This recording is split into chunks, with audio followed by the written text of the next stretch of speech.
Kailang maganda yung araw natin ngayon.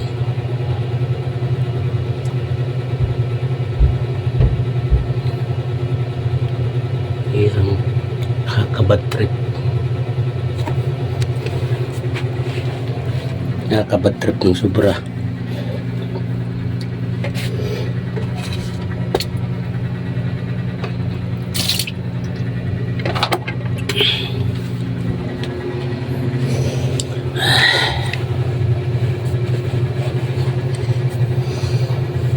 Nakakabad trip lang sobra ng araw na to.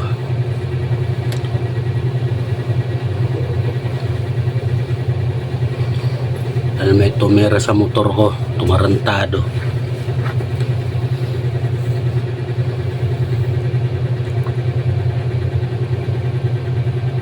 Grabe pa.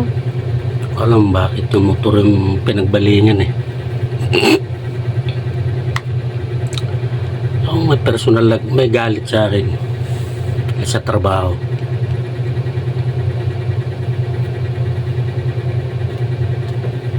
Pero alam ko naman, isa lang. Alam ko naman, isa lang ang mayroong may galit sa akin. Pero wala nang miniminsyon kung sino. Mahirap naman mag-husga. Hindi ka sigurado.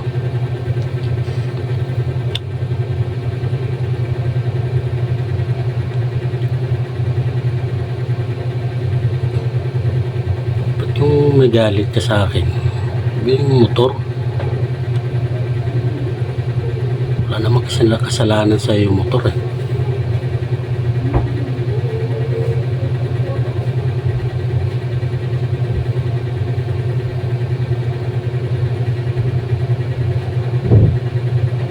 Kung sino ka man, ang gawin yan?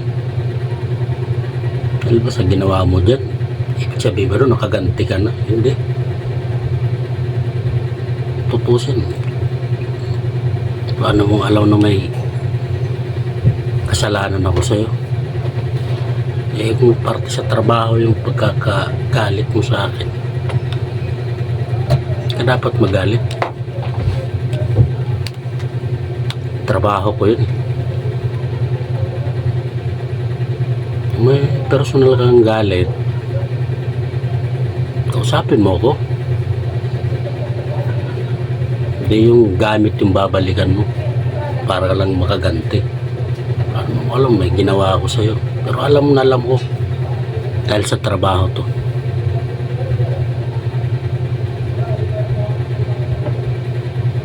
Wala nang balak gumanti sa'yo. Papa sa Diyos ko na lang. Kung sino ka man yan, nakabawi ka na. Pero sa maling paraan.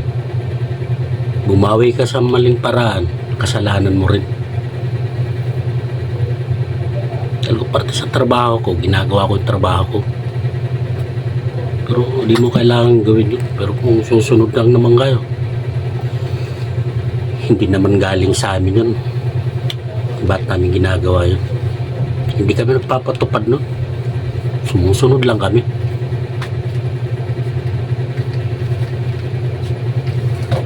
Ano mo nang gawin sa iba? Dahil yung ginawa mo, tingnan mo yung ginawa mo, may nabago ba sa'yo?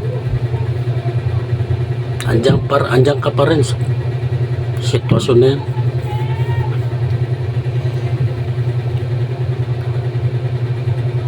Nakakabad trip lang. Dapat kinausap mo na lang ako.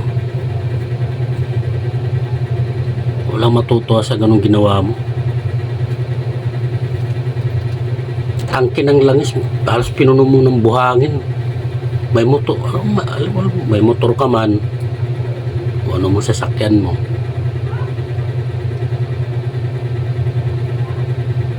Sana hindi mangyari sa'yo.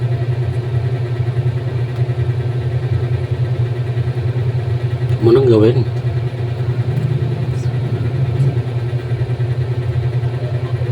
Dito may personal kang galit sa akin, harapin mo ko, kusapin mo ko. Iba ka mamaya maging gawain mo yan. Kung may galit ka sa tao, babalikan mo yung gamit ng tao. Hindi naman tamang gawain yun. Kasi kung ako kasing tarantado mo, kasing gago mo yung ginawa mo. Pero hindi ko magagawin yun.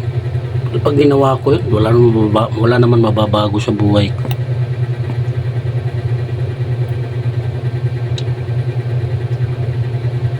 Tingnan mo yung ginawa mo sa motor ko. Diba? Sana makonsensya ka naman. Nananahimik to eh. Wala namang ginagawa to sa'yo.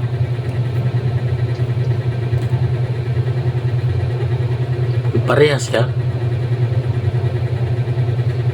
Ako wala namang ginagrabya ibang mga sasakyan ng mga tao nung nandyan. Makakalapit sa motor ko. Kung pinapakialaman. Dahil hindi naman tamang gawin yun.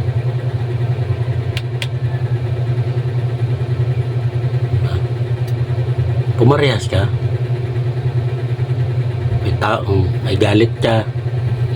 Usapin mo ko. Pero hindi naman tong tama yung ginawa mo. Yung ginawa mo sa motor.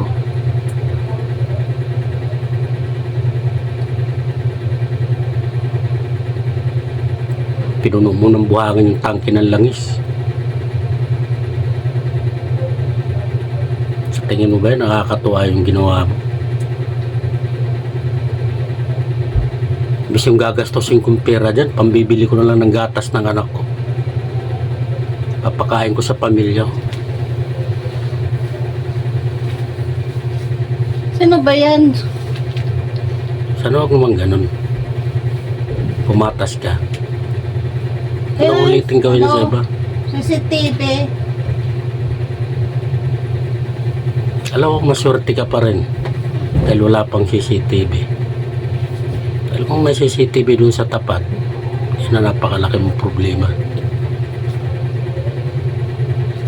Bisan kung yung papakulab it ng animal. Huwag mo nang gawin. Kung may galit ka dahil sa trabaho sa akin, pwede ka naman magreklamo eh. Kasi kung may mali sa akong ginawa. Iniisip ko na lang siguro, alam mo bakit di mo kayang kausapin yung pinagbalingan mo yung motor. Pumarehas ka. Sana yung ginawa mo hindi gawin sa'yo. Kung ano man nangyari sa akin, sa motor ko, sana hindi naman mangyari sa'yo. Alam ko magkano magagastos ko sa motor na yun. Ha? Bibili ko na lang sana ng gatas ng anak ko. Papakain ko sa pamilya ko. Pero doon mapupunta eh. Hindi naman pwede hindi paayos yun. Matagal na nanahimik yung motor ko eh. Babayaran mo sa kanya. Good luck na lang sa'yo.